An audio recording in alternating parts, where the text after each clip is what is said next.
todos, sejam bem-vindos a mais um Clube do Livro. Hoje o tema é Semiologia Cardíaca. Meu nome é Heloísa Barros Pessoa, eu sou R2 em Cardiologia Pediátrica da Cardioped Brasil e essa apresentação é parte do programa de residência em Cardiologia Pediátrica. Bom, tendo em vista que um dos maiores desafios para o pediatra é o diagnóstico de cardiopatias, principalmente em recém-nascidos e lactentes, em razão do potencial risco envolvido em muitas das cardiopatias nessas faixas etárias, o objetivo da anamnese e do exame físico é exatamente fornecer os elementos auxiliares que estejam ao alcance e que facilitem a abordagem inicial perante uma suspeita de cardiopatia em crianças em qualquer faixa etária. As informações obtidas por meio da anamnese e do exame físico serão essenciais para a suspeita e, com frequência, para o diagnóstico de várias cardiopatias. Mesmo assim, muitas crianças acabam sendo liberadas de maternidade sem diagnóstico e outras vão permanecer dessa forma mesmo acompanhadas de forma adequada, pois as manifestações podem ser muito sutis. A presença do sopro facilita a suspeita, mas a sua ausência também não afasta a possibilidade. Sendo primordial, então, sistematizar e refinar a avaliação de todas essas crianças, aumentando, então, a sensibilidade do diagnóstico. A história detalhada e o exame físico acurado vão possibilitar o caminho para o diagnóstico e, em consequência, o tratamento correto. Em pacientes com doenças graves, quanto mais precoce instituída a terapêutica, maiores as chances de sucesso e menor o grau de morbimortalidade. Nos portadores de cardiopatias com pequena ou nenhuma repercussão, um plano de seguimento pode ser instituído e deve ser adaptado a cada situação. Bom, em relação à história, é preciso que inicie-se a investigação desde o período gestacional. Então, infecções maternas, medicações de uso na gestação ou outras condições maternas podem ter associações com cardiopatias congênitas. Por exemplo, a síndrome da rubéola congênita, em geral, tem relação com persistência de canal arterial, estenose de artéria pulmonar, além de miocardite, que pode estar relacionada a várias infecções virais do período gestacional. Medicações como fenitoína têm relação com estenose valvar pulmonar, estenose aórtica, coarctação da aorta, persistência de canal arterial, o uso de lítio com anomalia de Ebstein, o ácido valproico com defeitos cardíacos não cianogênicos, o uso da progesterona e do estrogênio com defeitos como CIV, transposição das grandes artérias e tetralogia de Fallot, e o álcool ou síndrome alcoólico fetal relacionada também a CIA, CIV, persistência de canal arterial e tetralogia de Fallot. Condições maternas como diabetes gestacional aumentam a incidência de cardiomiopatias e cardiopatias congênitas, como transposição das grandes artérias, CIV, persistência de canal arterial. O lúpus e doenças do colágeno materno também foram associadas a bloqueios cardíacos. Cardiopatias congênitas maternas podem aumentar a prevalência de cardiopatias congênitas na prole em até 15% em comparação com a população geral. Em relação à história já pós-natal e ao longo da vida da criança, precisam ser bem estabelecidas histórias como ganho insuficiente de peso e retardo do desenvolvimento, que podem ter associações com cardiopatias congênitas cianogênicas ou condições dismórficas gerais, e sendo o peso geralmente mais afetado do que a altura. Histórias de cianose, crises de hipoxemia, acocoramento podem sugerir tetralogia de Fallot ou outras cardiopatias cianogênicas. A taquicardia, taquipneia e edema palpebral podem ser sinais de cardiopatias descompensadas. Infecções frequentes do trato respiratório inferior podem estar associadas com cardiopatias com grandes chantes esquerda-direita. E a menor tolerância ao exercício pode ser um sinal de defeitos cardíacos congênitos mais graves, incluindo disfunções ventriculares.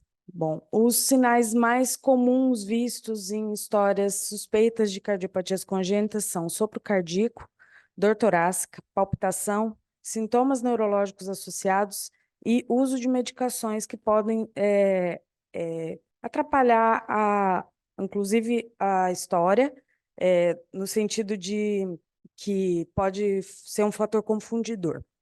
O sopro cardíaco precisa ser caracterizado principalmente no momento do seu aparecimento. Quando observado logo após o nascimento, pode indicar uma lesão, por exemplo, estenótica, como uma estenose aórtica ou estenose valvar pulmonar, e sopros associados a grandes chantes esquerda-direita, como CIV e persistência de canal arterial, podem ser identificados mais tardiamente. O aparecimento do sopro associado à febre sugere um sopro cardíaco inocente. A dor torácica, ela precisa ser caracterizada de forma a questionar a associação com o exercício, a sua duração, natureza e possíveis irradiações. A dor torácica não relacionada ao esforço, mais comum de causas não cardíacas, exceto na pericardite. As causas cardíacas associadas à dor torácica geralmente estão relacionadas com o exercício e são mais raras em crianças e adolescentes. As 3 causas mais comuns de situações não cardíacas relacionadas à dor torácica em crianças são costocondrite, trauma da parede torácica ou distensão muscular e também de doenças respiratórias. A palpitação, ela pode ser causada por paroxismo de taquicardia, batimentos prematuros isolados, por vezes casos de hipertireoidismos não diagnosticados.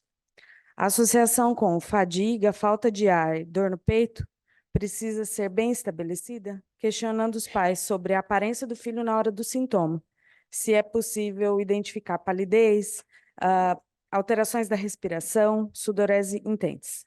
Em relação aos sintomas neurológicos, é preciso determinar a presença de cefaleias que podem estar associadas à hipertensão arterial ou policitemia, movimentos coreicos que podem resultar de febre reumática, e tanto o desmaio quanto a síncope podem ser decorrentes de respostas vasovagais, arritmias, síndrome de Quetelongo, epilepsia ou outras condições não cardíacas. É preciso estabelecer o uso de medicações de uso contínuo, com o nome, a posologia e o período de uso, para determinar possíveis influências dentro da história que o paciente traz.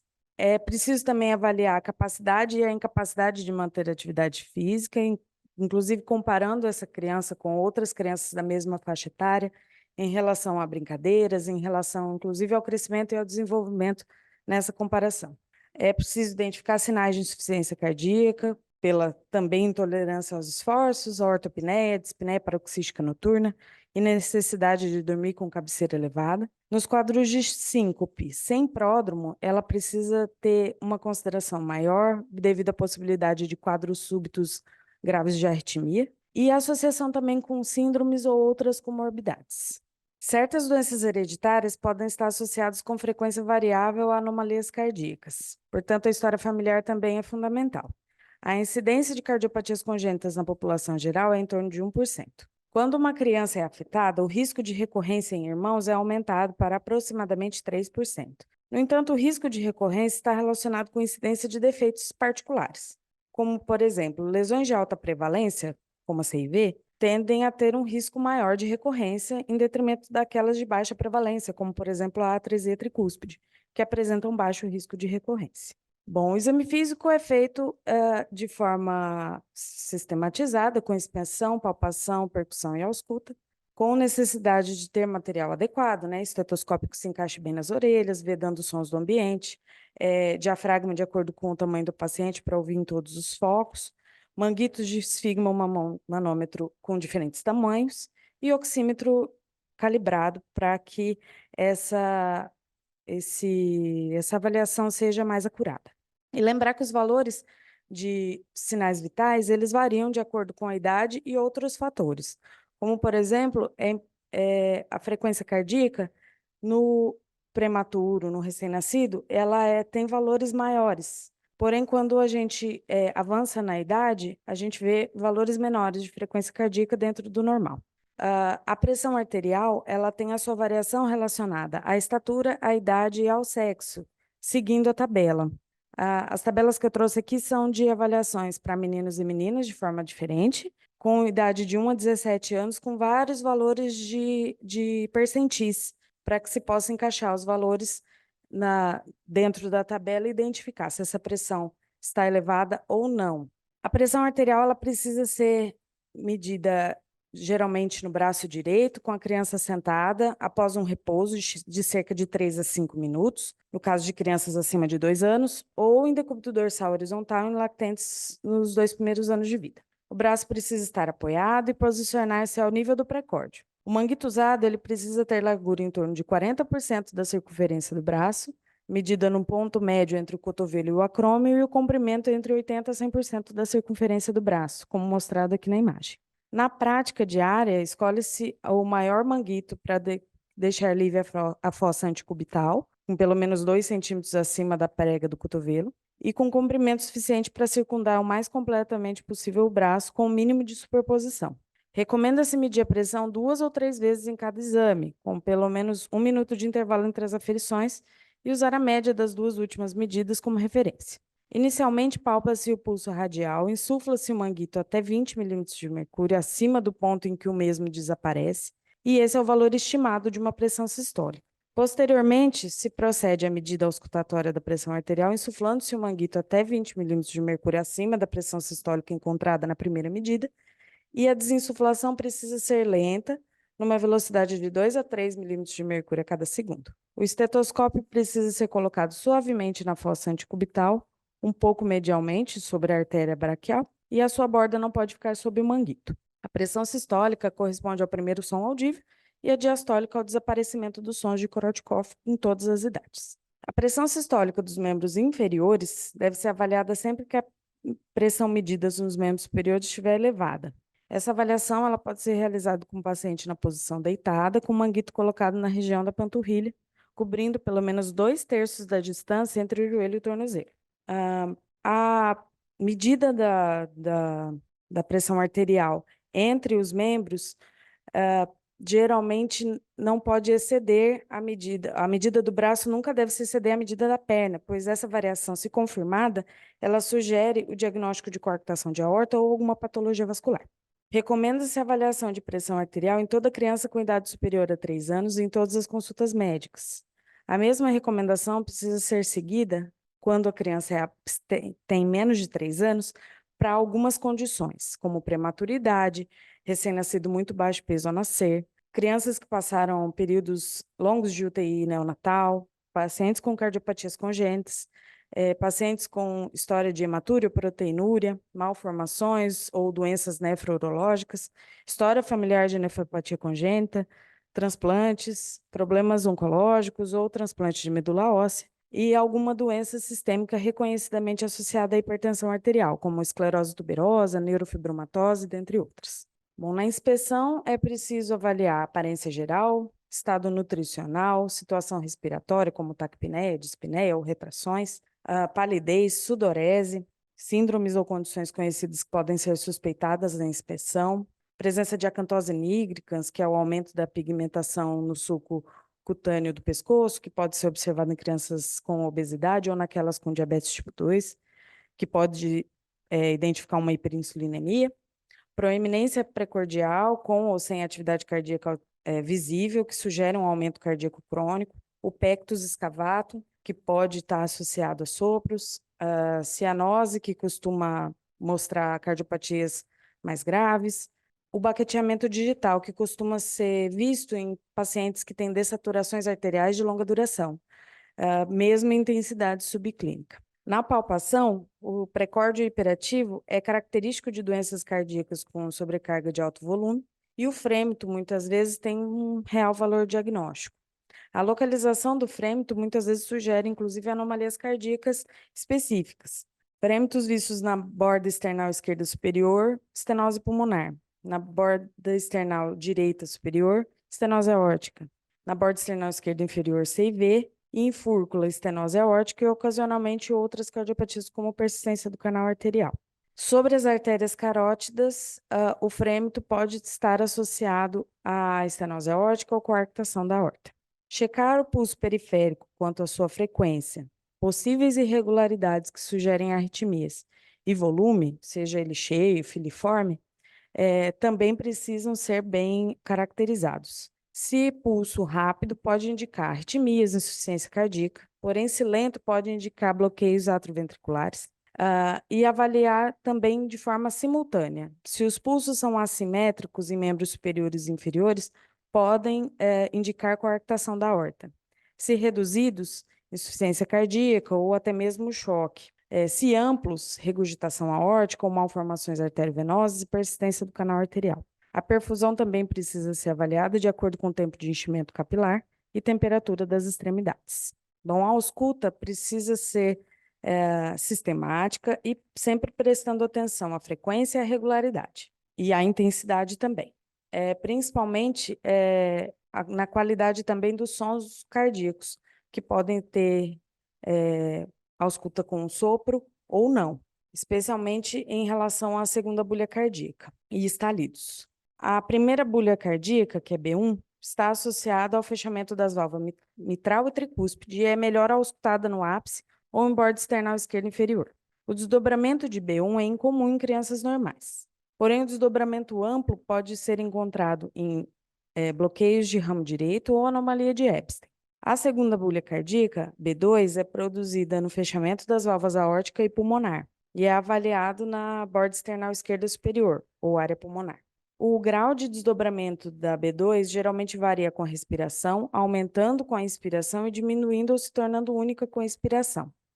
B2 anormais podem tomar forma de desdobramento amplo ou estreito, ou inclusive B2 única, como mostrado aqui nessa tabela. É possível que haja presença de outras bulhas, como a terceira bulha cardíaca, que é melhor auscultada no ápice ou em borda external esquerda inferior, e é comum auscultada em crianças e adultos jovens e pacientes com ventrículos dilatados e complacência diminuída. A quarta bulha cardíaca, geralmente auscultada no ápice, é sempre patológica e é audível em condições com complacência ventricular diminuída ou também insuficiência cardíaca. O ritmo de galope geralmente significa patologia e resulta na combinação de B3 ou B4 intensas associadas à taquicardia, e é comum nas insuficiências cardíacas. O estalido de ejeção soa como um desdobramento de B1 e é melhor audível em base do que, por exemplo, numa borda external esquerda inferior. O estalido de ejeção está associado à estenose das válvulas semilunares e das grandes artérias aumentadas.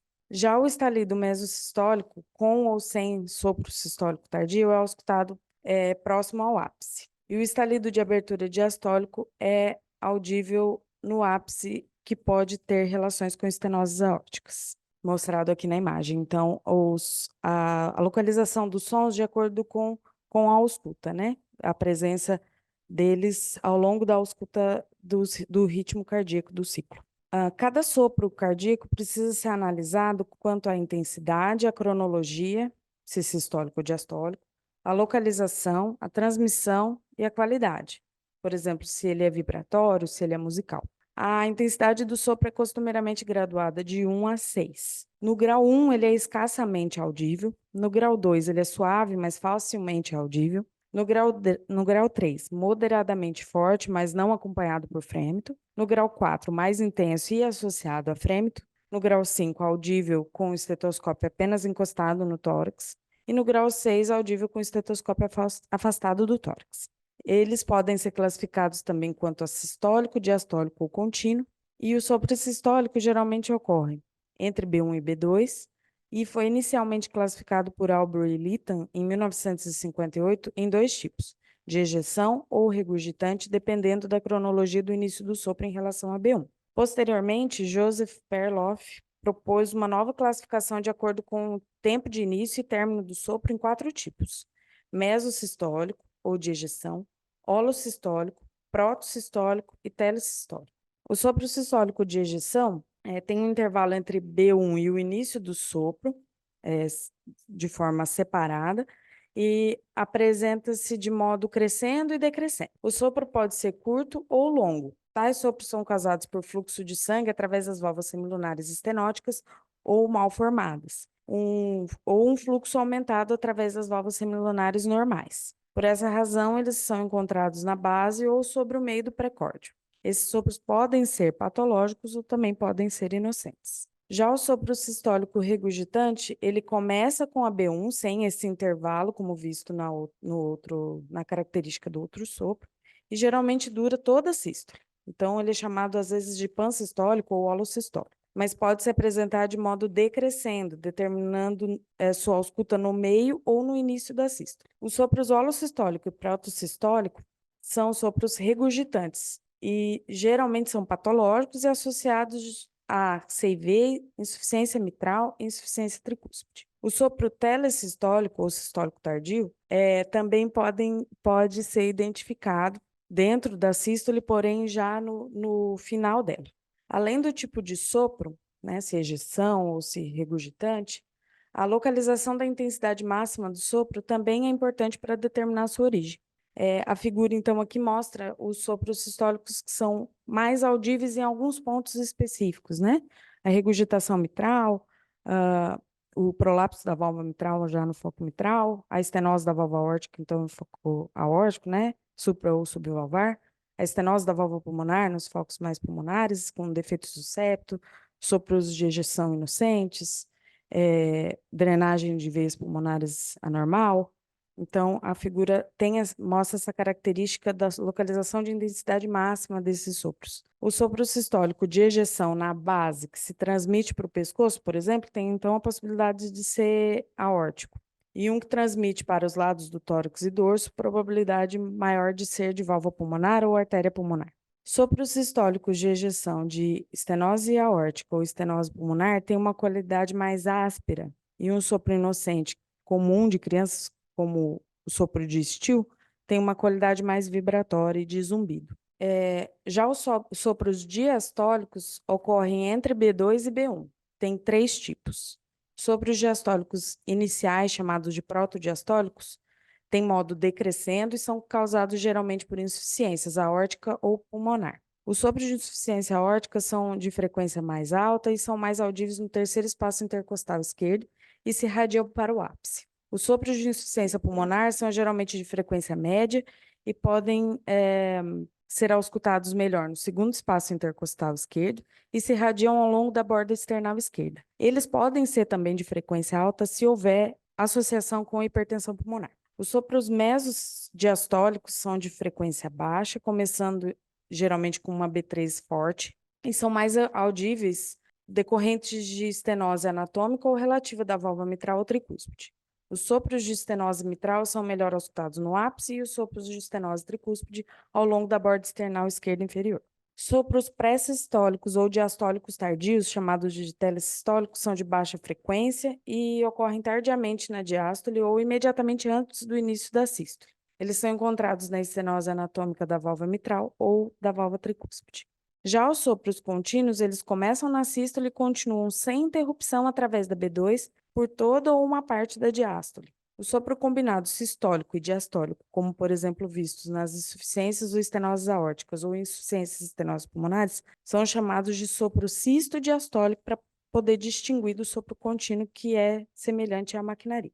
Os sopros contínuos são causados geralmente pelas seguintes alterações, como a conexão aortopulmonar ou artéria venosa, nas persistências de canal arterial, nas fístulas arteriovenosas, ou após uma cirurgia de shunt de Blalock-Taussig Thomas. Os sopros inocentes têm mais de 80% de incidência dentro da população infantil, em alguma época durante a infância, porém mais comumente começando aos 3 ou 4 anos de idade. Todos os sopros cardíacos inocentes são acentuados ou provocados por estados de alto débito e também muito evidentes na febre. Os sopros patológicos, diferentes dos sopros inocentes, geralmente estão associados a outras situações relacionadas, então, à cianose ou um raio-x anormal do tórax com aumento da silhueta cardíaca ou vascularização pulmonar, um eletro anormal, muitas vezes, ou um sopro de maior intensidade, com frêmito e de longa duração, sopros diastólicos, sons cardíacos anormais ou algum pulso anormalmente forte ou fraco, podendo, então, distinguir dos sopros inocentes. Aqui nessa tabela tirada do Manual Park de Cardiopatias Congênitas, mostra, então, os tipos de sopros inocentes e o grupo etário. A maior parte delas, aí, então, a partir dos 3 anos de idade, e são os sopros de grau mais baixo, né, de 2 a 3 cruzes, 1 a 3 cruzes, 2 a 3 cruzes. Então, não são sopros com frêmitos, então, facilita aí a diferenciação de sopros patológicos para sopros inocentes. Essas foram as referências, então foi o livro do Moss, Heart Disease, o Manual Park de Cardiologia Pediátrica e os manuais da Sociedade Brasileira de Pediatria e Sociedade Paulista de Pediatria quanto à hipertensão arterial e medidas de pressão arterial. Obrigada.